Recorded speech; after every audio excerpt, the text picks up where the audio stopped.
શું છે તબિયત?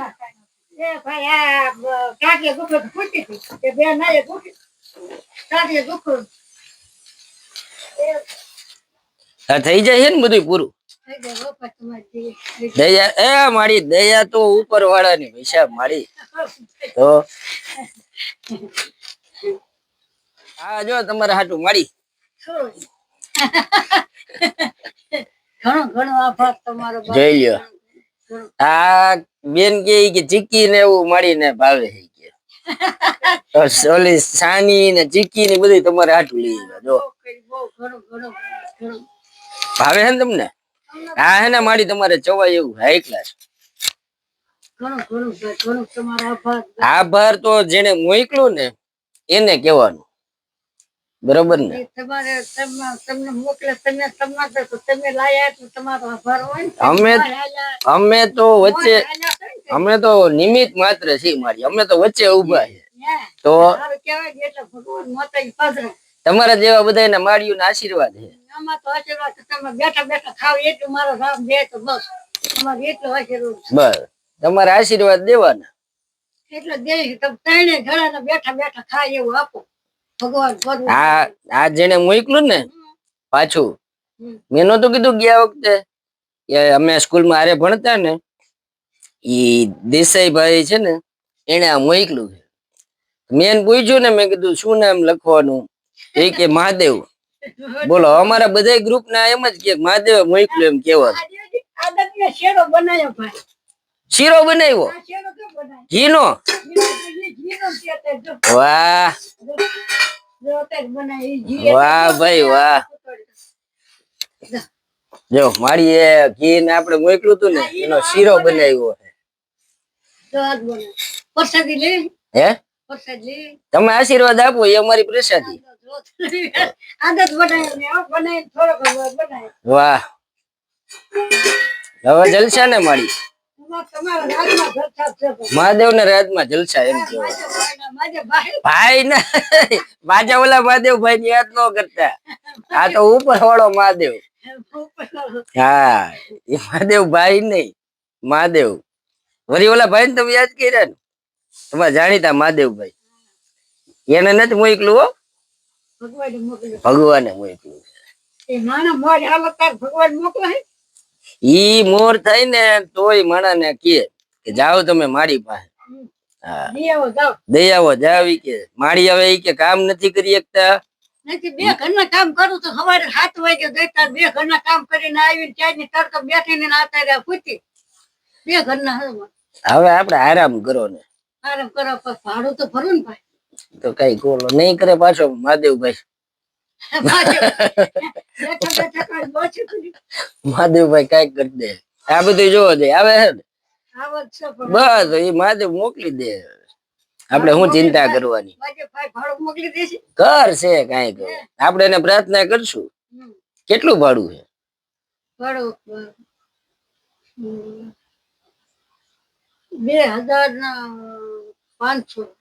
2500 આપણે મહાદેવ ને કઈ પ્રાર્થના કરશું કે કોક ને મોકલો ભાઈ એટલે માડીને અમારે હાવ શાંતિ.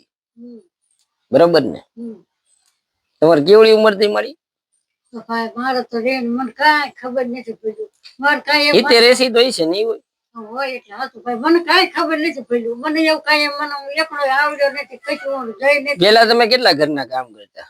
પેલા તો 5-6 ઘરના કરતી હતી. અત્યારે તો મારે બાયું લઈ લીધા તો દિવાળી મોજ ની આ બે કામમાં મતું. જો કેવું મહાદેવે કેવું ગોઠવી દીધું કે તમને 5-6 ઘરના કામ કરતા તો 4 ઘરના છોડાવી દીધા અને આ જો હવે તમને બેઠા બેઠા મોકલે.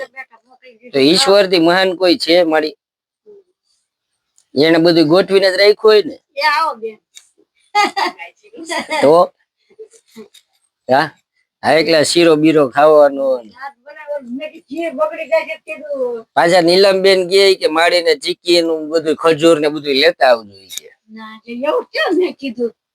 એને કીધું કે માડીને કે ઓલું સાની ને ખજૂર ને ચીકી ને શિયાળો હે તો કે માડીને હારું લેતા આવજો. બોલો કઈ હું નથી બનાવી રાજવાળું પડ્યું હતું મેં કીધું લેતા જ હોય છે થોડો શીરો બનાવો તે તો ખાઈ પી જલસા કરવાના મારી. તમારા રાજમાં જલસા હવે આ ઘી આવ્યું એનો પાછો શીરો બનાવી નાખજો. ના, આજ નહીં, હવે તો જઈ અઠવાડિયું હવે જે છે ખીરી હે ખીરી 14 તારીખે મકર સંક્રાંતિ. તાર શીરો બનાવે સારું સારું લ્યો. એ ભાઈએ મોકલાવ્યા હતા ને ભાઈએ એમાંથી પૈસા છે ને વૈધા બરોબર. એટલે આ જે પૈસા છે 300 રૂપિયા એ લઈ લ્યો તમે તમારે દવા કે જે કઈ લાવવાનું. બાકી જલસા છે ને તો રાજમાં જલસો થાય. તો વાંધો નહીં. ઓલા જેને મોકલાયું દેસાઈભાઈ ને એને તો આશીર્વાદ દેવાના ને.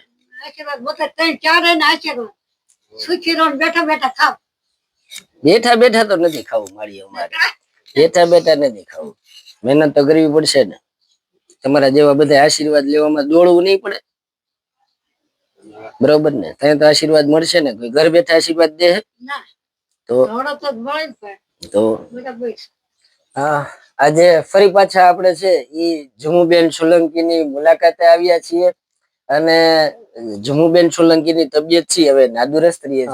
બે ઘરના કામ જ કરવા માંડી જાય છે અને ત્રીજી વખત છે ઈ આપણે આ માળીની મુલાકાતે આવ્યા. અનાજ રાશન કરિયાણું એમને એમની માંગ પ્રમાણે જે કઈ ઘટતું હતું એ ફરી પાછું આજે દેવા આવ્યા છીએ. અને જે અમારા ગ્રુપના અમારા પરમ મિત્ર દેસાઈભાઈ પરિવાર છે એમના તરફથી વર્ષ દિવસ સુધી છે માળીને જે કઈ અનાજ કરિયાણું જે કઈ જોતું હોય એ એમને દેવાનું કીધું છે. તો આજે ત્રીજી વખત છે એ અમે આજે જમુબેન માળી પાસે આવ્યા છીએ અને એમના લિસ્ટ મુજબ એને અનાજ કરિયાણું છે એ આપવામાં આવ્યું છે. અને માળીને છે મારી સાની ભાવે કે નહીં સાની માળીને સાની ચીકી માંડવી પાક આવું બધું છે એ દેવા આવ્યા છીએ. અને માળી છે આજે જે ઘી મોકલાવેલ હતું એનો આજે માળીએ સરસ મજાનો શીરો બનાવ્યો છે. તો ખરેખર અમને પણ ખૂબ આનંદ થયો.